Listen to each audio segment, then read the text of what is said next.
So first of all, thank you for coming. I appreciate you coming and having a chat. And secondly, I don't think it's any secret that City Hall, the staff at the city, are pro-pool. They would like residents to vote yes. They'd like the $10 million. They'd like to get the new aquatic centre built. In 60 seconds, as an initial summary, make the case for us. Why do you think this is a good idea? Thanks so much, Ollie. And I really appreciate the question. It's an important one. And I do want to say it's not that the city administration, myself, or others are pro-pool, let's do it at all costs. We're going to a referendum where voters will decide whether or not they're authorizing us to borrow the money. The fact is, we've been working towards this project since 2011. At that point in time, the city identified that the lifespan of the Ruth Inch pool was going to come to an end ballpark 2020, and that we'd need to start looking at plans. Since 2016, when we applied for and were approved to get $12.9 million from the federal government that goes towards a new aquatic center, we've been working towards this. It's included a lot of consultation with Yellowknifers. It's included a committee that was set up representing various interest groups that really went out and did a lot of work to consult. We've heard from Yellowknifers, and what we know is that the Ruth Inch pool is the most loved facility that we have within the city right now. We're constantly at 102 to 105% occupancy. We hear the stories regularly from families and parents who would love to get their kids into swimming lessons, into activities. They can't. We wait list over 825 people a year. That was pre-COVID. Then, of course, when we had to have limited numbers during COVID, we've had to wait list even more people. The fact is, pools are good for communities, and an aquatic center where we could have not just the pool that we have right now at Ruth Inch, which is cool, cool water. It's cool. It has cooler water. It's great for lane swim. It's not the best for a leisure. So if we can have two basins, one that is for lane swimming, for competitive swimming, for people that want to do physical activity, work out, aquafit, do the lane swimming. And if we can also have a leisure pool that's really great for families with young children.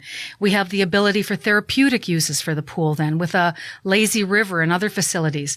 We know that seniors would be using the pool a lot more. If we could have these two basins to really respond to a broader demographic in Yellowknife and really have a wonderful place for people to go with another set of activities in addition to other things that we have at both indoor facilities and out, this would be a great thing for our community.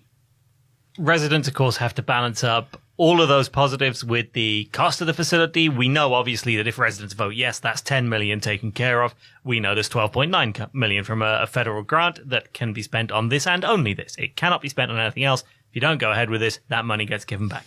However, the price tag is around about $70 million, give or take. That takes us to about $23 million, which leaves $47 million to go. Where's that money coming from? How much of that do we already know the city has ready to go? And where is that going to get the funding from? Yeah. So we've been saving for this for quite some time, as typically you need to. So it's a combination of using money that we've put into reserves that we've been able to access from other funders. And you mentioned the $12.9 million. We're super stoked about that. It comes from the Small Communities Fund. It's a component of the Building Canada Fund. It has to be used. The condition is it has to be used for a new aquatic center. But otherwise, we've got funding that's coming to us through our formula funding that we set aside a portion of every year. That comes from the GNWT. We have our community public infrastructure funding that goes towards major capital projects. We have federal gas tax funding that we're going to put towards this, money in our own capital fund. And of course, we have been putting a portion of facility rental fees from the major community facility reserve aside into this. Okay. So we're using all a of that combination. is on your website, but there's not a whole lot of detail about, like, here's how much is coming from the gas tax fund. Here's how much we've got in our reserve that's coming to that. Does that exist? Is there a reason why there's a sort of a little bit of vagueness as to exactly which part of money's providing what here? Not necessarily. I mean, it's the kind of thing that we can obviously put out if people are interested in this. We just know that we have brought a accumulation of 57 million ballpark that we have already. Okay. We need the rest to get us to the 67.7. Okay. If residents vote no, could you find the 10 million elsewhere? That's going to be a really tough one. We can't find it. We're not going to magically pull out a secret, stash from underneath the bed that's got $10 million in it. We're going to need to think long and hard about what we do then if it's plan B, because right now it's not like we can say, oh, okay, we've got this great design proposal that's come in from the proponent, $67.7 million. Let's slice off 10 million. It's not like we can really do that readily. If we were to do that, we'd likely be taking away one of the basins. So we'd either take away leisure or the lane swim, the lane swim pool. And really then we're back to basically having Ruth Inch 2.0. So we would have a new pool that would not have any more capacity to meet the needs in the community. And that would not be the greatest investment in my mind. I would not be recommending that. We'd spend a lot of money to get basically a new version of what we already have that's not responding to the needs of the community. So we'll need to think long and hard about that, what the options would be. A lot of the cost of the 67 million comes from things like it's the structural, it's the mechanical of the building itself and the support for building an aquatic center. They're pretty unique things. They're kind of like a hospital. They're pretty specialized. And so a lot of the cost does come from the mechanics of how you make those pools actually work. And so to just say, let's just slice off 10 million, it's not as easy as that. I think there is an assumption from some people that voting no means no money spent on pools by the city. And sort of it's yes, we borrow 10 million and we build a new pool, or it's no, we don't spend any money on this. My understanding, however, from looking at this is actually the city could end up spending 40 million plus just on Ruth Inch to renovate it, rather than building a new pool if the vote is no. My understanding is that a no vote, it's still relatively likely that a lot of money could end up being spent on an aquatic center, just not a new one. Talk us through what some of the likely financial outcomes here are if the vote is no. Thanks for that, Ollie. And yeah, it is. I mean, we will wait and see what happens November 23rd. And Yellowknifers will have their say. But if there is a no vote, if people say, no, forget it, we don't approve the city borrowing $10 million, we're going to need to then take a look at, okay, so is there an interest in having a pool in Yellowknife? So if we continue to put money into Ruth Inch, it's really near the end of its useful life. So one of the options that was looked at in 2018 when we undertook a pre-design report was, could we add on to Ruth Inch? If we want to have two basins, could we just add on to that? And so the finding in that pre-design report was that it would cost in 2018 dollars about $41 million if we were to add on universal change rooms to make the overall existing building more accessible, add on another basin, add on some of the features that we've wanted to do. That would be $41 million to do. If we actually wanted to just, we're not going to add on, let's just gut Ruth Inch and let's just, make it modern, have one basin that's really going to work for Yellowknifers, make it accessible, make it meet all the requirements that we do need to do, universal change rooms, all of the features that we know are so important that we need to have in the building right now. We don't have an estimate on that yet because clearly that wasn't something we looked at. When we started planning this, we were planning for an aquatic center. So we would need to go and take a look at what the cost of that would be.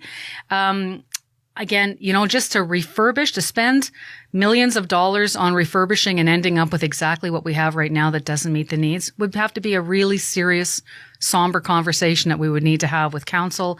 Obviously, council is engaging a lot with Yellowknifers as is administration. It's a lot of money to spend on something that wouldn't get us any further ahead. So it's a really challenging thing. If voters say no, we'll still need to spend money if there is an appetite to have a swimming pool in Yellowknife. And I think there is. We're a winter city. It's a great feature to have. We all love our outdoor winter activities, but there's nothing better than getting into the steam room or the hot tub and being able to warm your bones and have that feeling. I was about to interject because I feel like there would be some form of cataclysm if the city were to decide that Yellowknife just doesn't want a pool at all.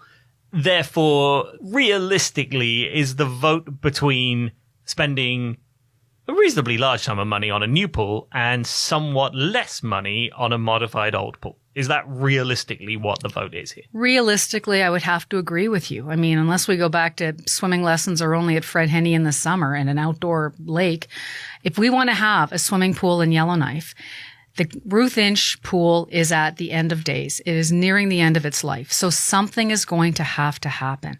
And so building the new aquatic center, obviously we'll continue to maintain Ruth Inch up until the day that the new aquatic center opens. If that's what voters do, if voters say yes to borrowing, we will be able to have that pool up to the day that the new aquatic center opens.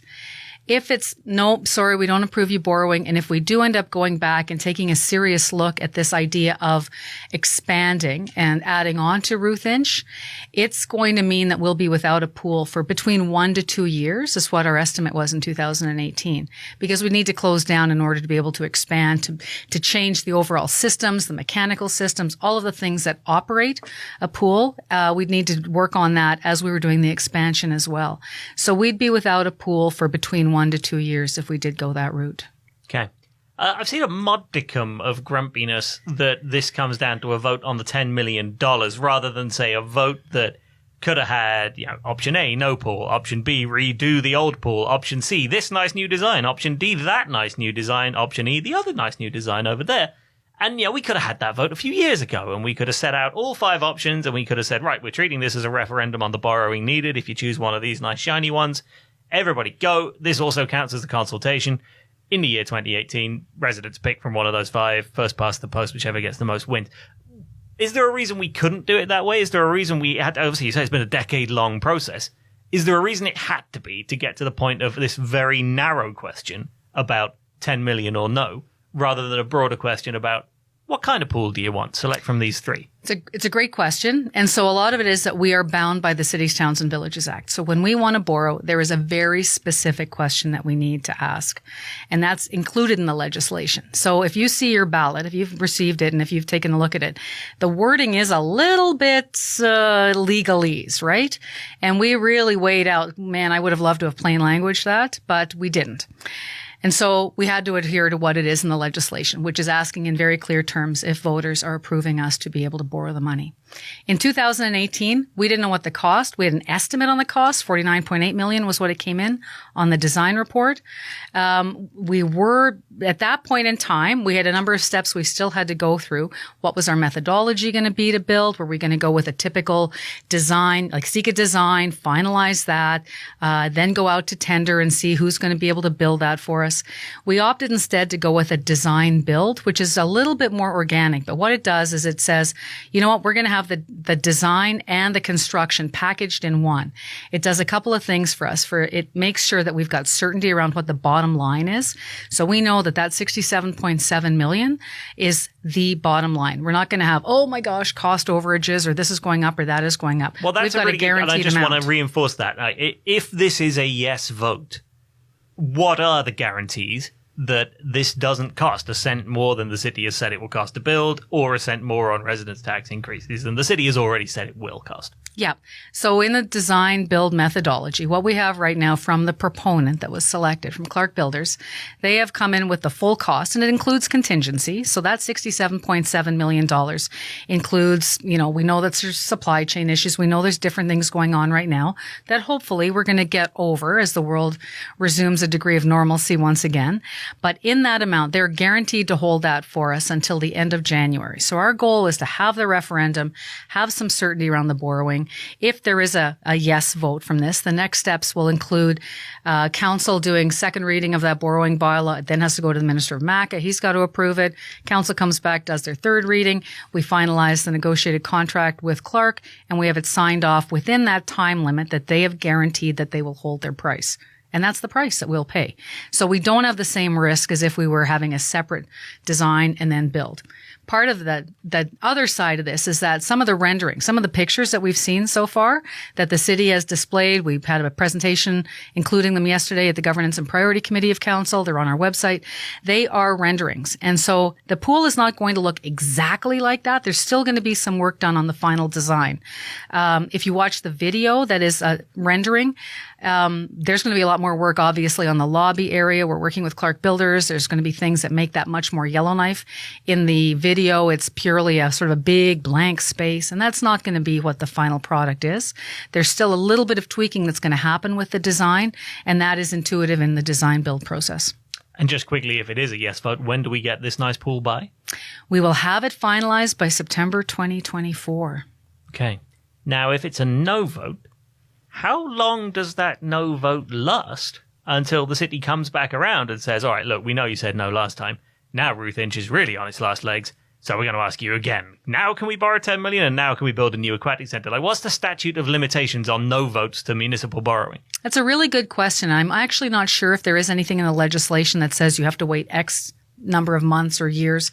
We would really want to look at our options. If it is a no vote on November 23rd, if everyone, once the votes are all tallied in, if we see that Yellowknifers have said no, we're going to need to look at our options. What can we do? What should we do?